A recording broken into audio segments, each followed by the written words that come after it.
Hey everyone, welcome back. Today we're doing an honest breakdown of 11 Labs, what it does really well and where it still has some limitations.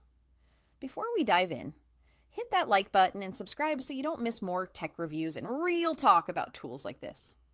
Let's start with the good stuff. First and foremost, 11 Labs produces incredibly realistic, human-like voices. The AI-generated speech comes with natural pacing, intonation, and often emotional nuance. A big leap from older robotic text-to-speech tools. That means if you need narration for videos, podcasts, audiobooks, or explainer content, the result often sounds polished and professional without a human voice actor. Next, versatility and flexibility. You can use 11 Labs for a wide variety of purposes, from YouTube voiceovers to podcasts, audiobooks, game characters, animations, or even dubbing. It supports multiple accents and languages, giving creators flexibility depending on their audience or content style. Also, the interface is fairly user-friendly. Beginners can jump in and start creating usable voiceovers quickly. Another major plus is time and cost efficiency depending on your use. Instead of booking a voice actor, setting up recording equipment, doing retakes and editing, you simply paste text and generate speech in minutes. For creators working solo or wanting to publish frequently, this saves a lot of time and effort and can lower production costs compared to hiring professional narrators. There's also customization and creative control. The platform lets you choose among different voices, adjust tone, pacing, and, in some cases, emotional style or voice cloning. If you want a consistent narrator voice across many projects, or a special voice for a character or brand, that's a powerful option. All right, but no tool is perfect. So let's talk about the drawbacks. One common issue: voice quality variation.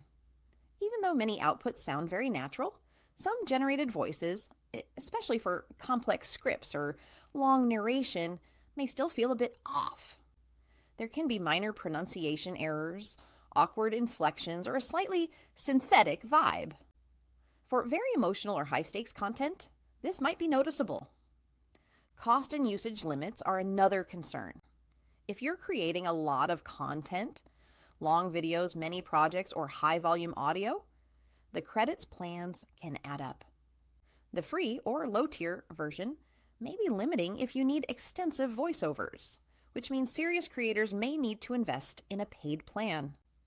Also, while 11 Labs gives you a lot of creative control, some customization features and voice cloning may require more effort or even decent quality original voice samples.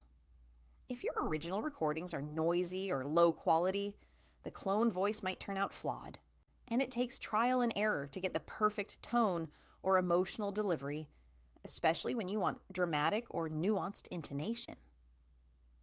Finally, Raj, there are ethical and practical considerations. Voice cloning raises questions about consent and misuse if you clone someone else's voice, even if you own a sample. Also, because it's a cloud-based service, you need a stable internet connection. For people with unreliable internet, that can be a deal breaker. So, who should use 11 Labs and who should be cautious? If you're a content creator, YouTuber, podcaster, indie game developer, or someone producing frequent voice-heavy media, and you want fast, flexible, cost-effective results, 11 Labs can be a game changer. But if you need perfection, flawless emotional delivery, zero mispronunciations, or you're on a tight budget and need lots of hours, you might want to test it carefully or mix AI voice with real human voice work.